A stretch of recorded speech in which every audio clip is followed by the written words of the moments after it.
யோகால முத்திரை அப்படின்னு சொன்னா உங்களுக்கு என்ன ஞாபகம் வரும்? பெரும்பாலும் நம்ம எல்லாருக்கும் தியானம் பண்ணும்போது செய்யற அந்த அமைதியான கை அசைவுகள் தான் மனசுல வரும் இல்லையா? ஆனா விஷயம் அதோட முடியல. அது ஒரு சின்ன துளி தான். யோக முத்திரைகளுக்கு பின்னாடி ஒரு பெரிய, ரொம்ப சக்தி வாய்ந்த உலகம் இருக்கு. இன்னைக்கு நாம அந்த உலகத்துக்குள்ள தான் ஒரு சின்ன பயணம் போக போறோம். உதாரணத்துக்கு இந்த ஞான முத்திரைய பாருங்க. ரொம்பவே ஃபேமஸ் ஆனது. நம்மள நிறைய பேர் இத தான் முத்திரை அப்படின்னு நினைச்சிட்டு இருக்கோம். அது தப்பும் கிடையாது.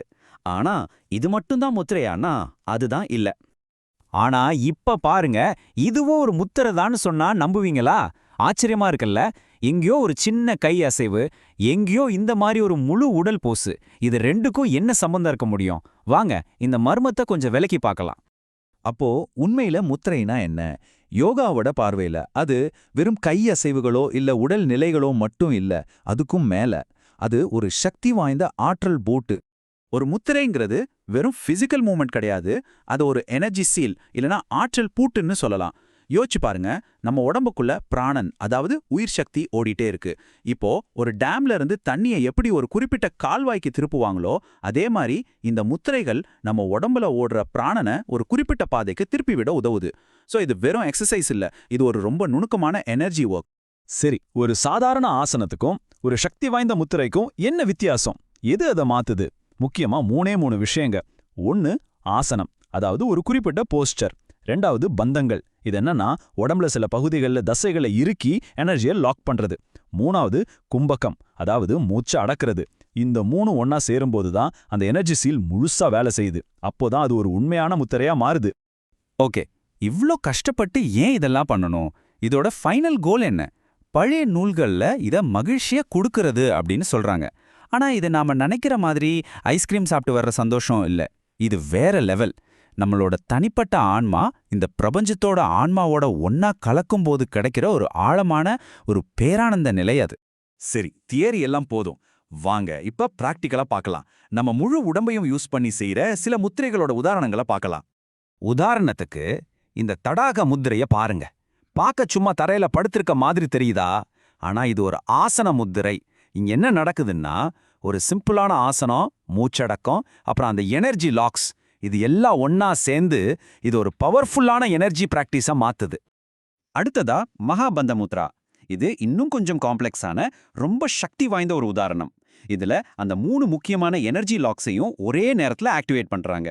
ஒரு முத்திரையோட எல்லா பாகங்களும் எப்படி ஒன்னா சேர்ந்து ஒரு அல்டிமேட் எனர்ஜியை உருவாக்குதுங்கிறதுக்கு இது ஒரு பர்ஃபெக்ட் எக்ஸாம்பிள். இந்த மாதிரி பயிற்சிகளோட நோக்கம் வெறும் உடம்ப ஃபிட்டா வச்சுக்கிறது மட்டும் இல்ல, இதோட இலக்குகள் ரொம்பவே ஆழமானவை. உதாரணத்துக்கு அமிர்த சித்தி அப்படிங்கிற ஒரு நிலையை அடையிறது. இதோட அர்த்தம் மரணமில்லா பெருநிலை. ஆனா இது உடம்புக்கு சாவே வராதுன்னு அர்த்தம் இல்ல, காலத்தையே கடந்த ஒரு தூய்மையான உணர்வு நிலையை அடையிறது தான் இதோட உண்மையான அர்த்தம். சரி, இந்த பயிற்சிகள்லாம் நம்ம உடம்புக்குள்ள எதை எழுப்ப முயற்சி பண்ணுது? அந்த மிகப்பெரிய உள் சக்தி என்ன? அதுதாங்க குண்டலினி. குண்டலினின்னா சுருண்டு இருக்கிற ஒண்ணுன்னு அர்த்தம். நம்ம முதுகு தண்டோட அடிப்பாகத்துல ஒரு தெய்வீக படைப்பு சக்தி ஒரு பாம்பு மாதிரி சுருண்டு தூங்கிட்டு இருக்குன்னு சொல்றாங்க. அதுதான் நம்மளோட முழு பொட்டென்ஷியல், நம்ம பரிணாம வளர்ச்சியோட முழு ஆற்றலும் அங்கதான் அடங்கியிருக்கு. முத்திரைகளையும் பந்தங்களையும் சரியா பிராக்டிஸ் பண்ணி அதுல மாஸ்டர் ஆகும்போது தூங்கிட்டு இருக்கிற இந்த குண்டலினி சக்தி விழிச்சுக்குமா? அது மட்டும் இல்லாம நம்ம உடம்போட மைய ஆற்றல் பாதையான சுஷும்னா நாடி வழியா மேல் நோக்கி பயணிக்க ஆரம்பிக்கும்னு பழைய நூல்கள் சொல்லுது. இதுதான் இந்த பயிற்சியோட அல்டிமேட் கோல். ஆனா இங்க ஒரு ரொம்ப முக்கியமான விஷயம் இருக்கு. இந்த சக்தி வாய்ந்த டெக்னிக்ஸ் எல்லாம் விளையாட்டு இல்ல. இது ரொம்ப எச்சரிக்கையோடையும் ஒரு சரியான குருவோட வழிகாட்டுதல் கீழையும் தான் பண்ணணும். அது ஏன் அவ்வளவு அவசியம்னு இப்ப பார்க்கலாம். குறிப்பா கும்பகம், அதாவது மூச்சு அடக்கிற பயிற்சி எல்லாருக்கும் செட் ஆகாது.